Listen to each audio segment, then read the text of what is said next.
Un tema que ha adquirido especial interés en los últimos años en el examen ha sido el tema de la cirugía reconstructiva.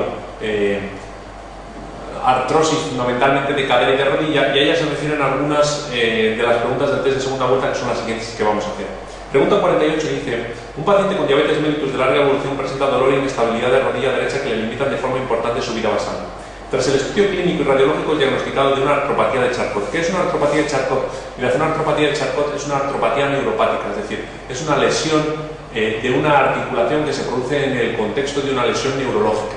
Básicamente debéis de recordar que el enfermo lo que va a presentar va a ser una articulación que radiológicamente está destruida, es muy agresivo. La imagen que nos vamos a encontrar en la radiología, como si fuese una infección muy agresiva o un tumor muy agresivo, repito, es una articulación destruida. Y sin embargo, curiosamente, el enfermo, como tiene una lesión neurológica, no tiene dolor. Nos preguntan el tratamiento más adecuado para este paciente. Bueno, pues debéis de saber, yo creo que lo más importante es que una artropatía neuropática o artropatía de Charcot es una contraindicación absoluta para que el enfermo reciba una prótesis. Es decir, si existen contraindicaciones absolutas para que un enfermo reciba una prótesis de cadera o de rodilla, una posiblemente sea la infección, es decir, un enfermo que tiene una infección activa no puede recibir una prótesis, y desde luego otra es la artropatía neuropática de Charcot. Por lo tanto, si os plantean una pregunta acerca de una artropatía de Charcot, repito, disociación entre la radiología, articulación prácticamente destruida, y la clínica, el enfermo no tiene dolor, en una paciente que tiene una alteración neuropática, por ejemplo en este caso una neuropatía diabética, el tratamiento no puede ser una prótesis. El tratamiento probablemente vaya a ser dejarle la articulación fija, como en las necrosis avasculares. En este caso es la artrodesis. Respuesta número 5.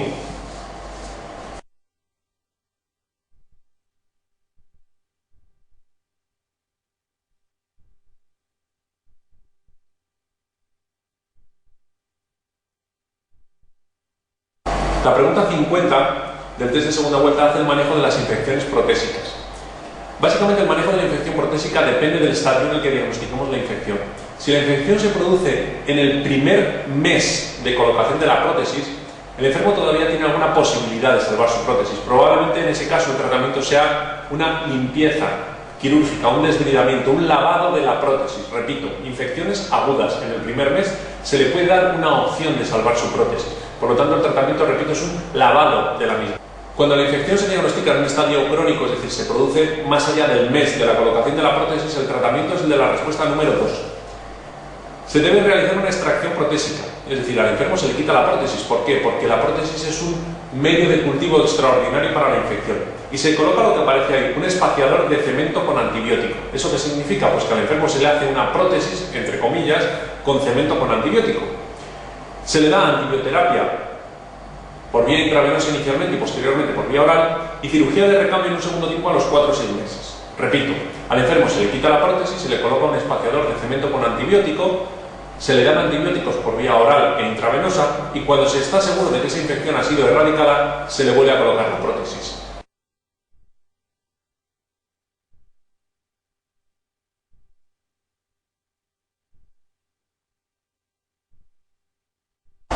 Otro concepto importante que me gustaría destacar en este momento de la clase, en el tratamiento de la patología degenerativa de las artrosis de cadera y de rodilla, son los factores de riesgo para que un enfermo haga una necrosis avascular de una articulación, fundamentalmente una necrosis avascular de cadera. Como sabéis, uno de los factores de riesgo es un traumatismo, es decir, que el enfermo tenga una fractura subcapital fundamentalmente desplazada, como hemos visto anteriormente en la clase. Pues bien, en la tabla 26 aparecen las causas reconocidas de necrosis avascular, fundamentalmente, repito, de cadera. Como veis, probablemente lo más frecuente es que sea de causa idiopática, no sabemos de dónde vienen, pero existen fundamentalmente 3 factores de riesgo, o 4 que me gustaría que recordaseis porque son fácilmente preguntables. El primero de ellos, ya lo conocemos, postraumático, que el enfermo tenga una fractura subcapital de fémur desplazada. El segundo, el consumo de alcohol. El alcoholismo crónico es causa de osteonecrosis. El tercero, el consumo de corticoides, también lo es.